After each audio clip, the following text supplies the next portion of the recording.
बड़े आश्चर्य की बात है और शर्मनाक जो घटना हाल ही में बंगाल में घटित हुई उस सभी से आप सभी अवगत होंगे। इतने बड़े महान देश में इस प्रकार की विकृतियों को जन्म मिल रहा है, विकृतियाँ फैल रही हैं, व्यभिचार फैल रहा है। इन सभी से निजात पाने के लिए हम सभी को खड़े होना होगा। एक बुलंद आवाज़ में कुछ पुख्ता कदम, नियम निर्मित करने होंगे। सरकार को नए नियम निर्मित करने होंगे।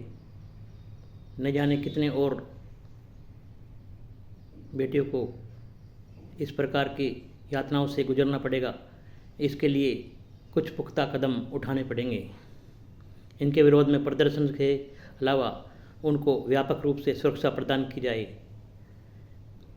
अभी तक ये नारा प्रचलित था, बेटी बचाओ बेटी पढ़ाओ।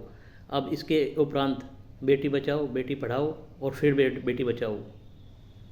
इस प्रकार की जब तक ये समाज में विकृतियाँ फैल रहेंगी, हमारा समाज विकास नहीं कर सकता। क्योंकि जब शिक्षा के उपरांत शिक्षा पूरी होने के बाद भी जब उनको इस प्रकार की यातनाओं से गुजरना पड़ेगा तो वो अपने भावी जीवन के बारे में, भविष्य के बारे में कुछ भी निर्मित करने में सक्षम नहीं होंगी।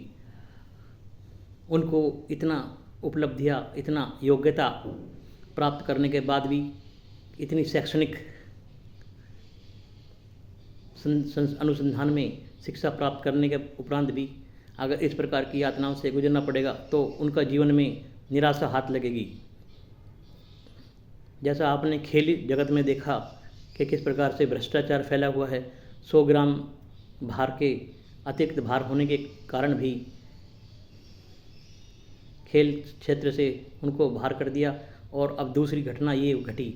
इस प्रकार की घटनाओं से बचाने के लिए हमें कुछ पुख्ता कदम उठाने होंगे। समाज को, अपने देश को ऊंचा उठाने के लिए इस प्रकार की विकृतियों से निजात पानी पड़ेगी। इनसे पार पाना पड़ेगा। जो क्रांति आंदोलन और इनके विरोध में प्रदर्शन किए जाते हैं, उसके अलावा भी कुछ चाहिए कि इनको व्यापक रूप से शिक्षा के साथ सुरक्षा भी प्रदान की जाए। सरकार से गुजारिश है कि इस प्रकार के अनुसंधानों में विशेष प्रकार की सुरक्षा प्रदान की जाए ताकि भावी भविष्य में इस प्रकार की घटनाओं को और जन्म न मिले और आने वाले समय में बेटियों को इस प्रकार की यातनाओं से, इस प्रकार के शोषण से, मानसिक शोषण, शारीरिक शोषण, इन प्रकार के जो एक्सप्लॉयटेशन हो रहे हैं, इनसे बच सकें और इनसे निजात पाई जा सके, इनसे पार पाई जा सके।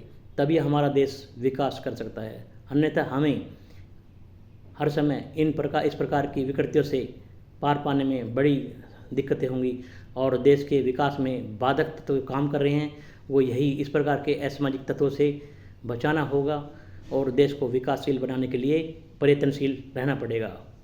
मैं सरकार से गुजारिश करना चाहूँगा कि इस प्रकार के शैक्षणिक क्षेत्रों में, जहाँ पर विशेष प्रकार की उच्च स्तर की शिक्षा प्राप्त करने के उपरांत, क्योंकि उसका क्या कसूर था कि उसने इतने घंटे ड्यूटी एक्स्ट्रा करने पर उसको इस प्रकार की सजा दी गई। समाज सेवा के क्षेत्र में काम करने का इस प्रकार का परिणाम बिल्कुल भी तर्कसंगत नहीं है। जय हिंद।